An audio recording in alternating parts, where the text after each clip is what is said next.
Greetings. First of all, we'd like to ask that you subscribe to our page and also like this video. We would greatly appreciate that. We had our Youth Improvement Club's Tribute to Dr. Martin Luther King event today. And if you were in the St. Louis area today, Saturday, January 25th, 2020, you missed a wonderful and absolutely fantastic event. We attempted to record our personal tribute to Dr. Martin Luther King by using Facebook Live, but there were some technical difficulties. Perhaps there wasn't good reception in the library, whatever the case was. We were not able to record the entire tribute. So we're going to do that now. So we trust you find this informational, educational, and inspirational. What is economy? It is essentially the total resources a nation maintains in order to sustain itself. It is the engine that powers a nation.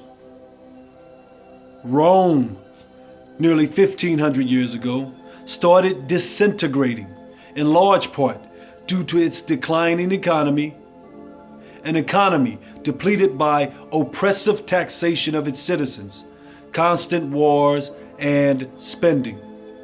Oppressive taxation, constant wars, and spending. A nation dependent heavily upon slave labor saw that diminish as well, as Rome was unsuccessful conquering other territories in the 2nd century, therefore unable to add more free slave labor to its economy. England. Its poll tax, which was a tax on every head, was so oppressive that it led to the Peasants' Revolt of 1381, a revolt executed by the impoverished, well-off artisans and villeins, who are people who performed services to landlords in exchange for land. England, another nation disfigured by its own oppression and greed. Cuba. In 1895, the War of Cuban Independence was launched in response to oppressive taxation and poverty. As there was very little real improvement after the war, revolution would re-emerge from 1953 to 1959, as Fidel Castro's forces ousted Fulgencio Batista and his brutal regime. Yet, oppression continued under Castro's rule. Cuba, another nation marred by its oppression of its people. The United States of America, suffering from the same maladies aforementioned: taxation, war, poverty. An army would be assembled to attack this oppression as well. An army led not by a general, but by a doctor instead. An army called the Poor People's Campaign, initiated by Dr. Martin Luther King Jr.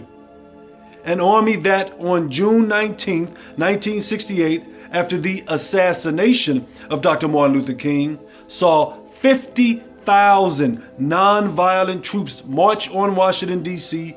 to address economic injustice and poverty. Who are the troops that joined this peaceful army called the Poor People's Campaign? Before I answer this question, it is important to note that there is a dark veil that this country placed over its citizens then and even now to keep concealed the fact of who was a part of the Poor People's Campaign. The powers that be would have us all believe that this was just a black thing initiated by a black man for black people.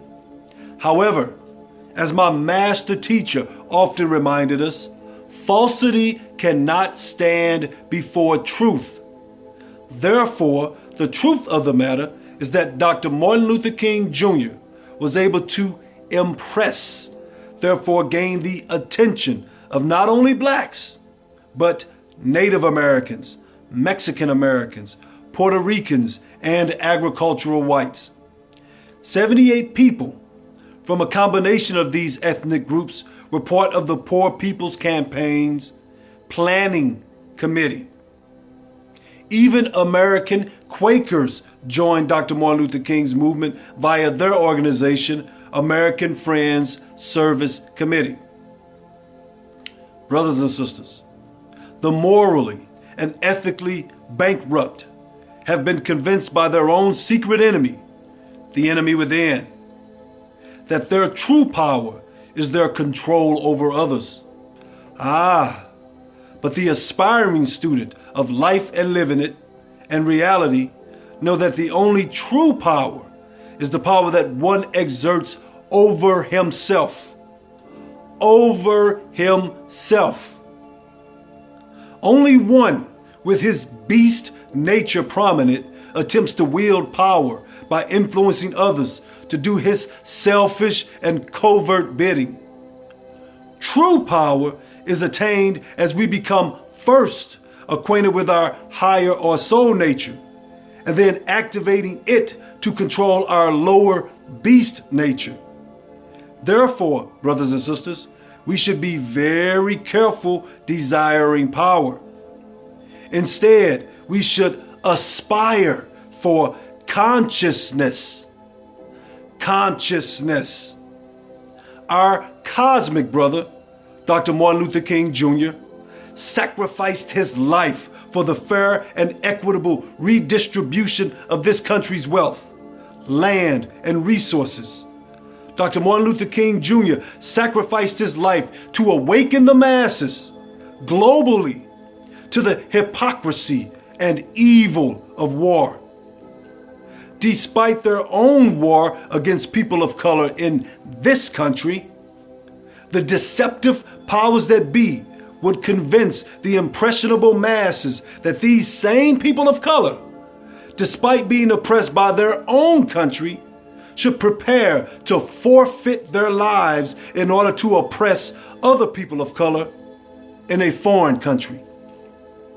Dr. Martin Luther King declared, quote, "It's estimated that we spend $322,000 for each enemy we kill in Vietnam, while we spend in the so-called war on poverty in America only about $53 for each person classified as poor," end quote. The mark of the beast, if you will, is indication of the dominance of lust for material possession and control of others. Therefore, such declarations as the one quoted placed our valiant brother in direct opposition to the greedy and selfish powers that be. When Martin Luther King demanded that fairness and equality flow from the American stream, the diabolical powers that be took action. The result? The assassination of the one the director of the FBI referred to as, quote, "the rise of a Messiah," end quote. And unfortunately, in the process, Martin Luther King's efforts in some cases were stalled and in other cases disintegrated. Brothers and sisters, we have only navigated a small wave of the vast sea that Martin Luther King inundated with his courage, purpose, and wisdom knowledge. For you see, the individual who frees himself of material lust and therefore aspires, thinks, and acts solely for the benefit of the masses is the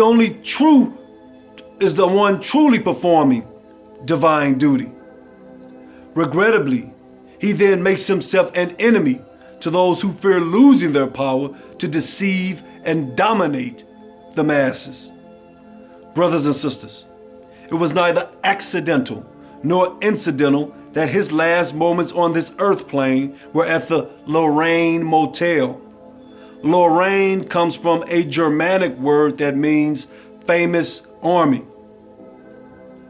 Martin Luther King's famous army, the Poor People's Campaign, still functions today. We are all an army of one, brothers and sisters. Like Martin Luther King, until we expressed our most noble aspirations within and impressed them on others.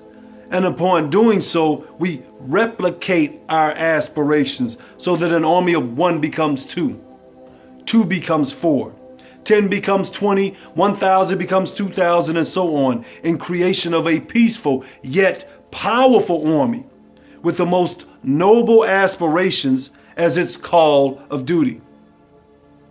No battleship has been or ever will be named in his honor, nor does he need a war machine for his esteem. The great law emitted a beam, one with more than a dream, but a plan, it would seem, that must be rehabilitated, I deem. Thank you, Dr. Martin Luther King. Love and harmony, Brother Osiris.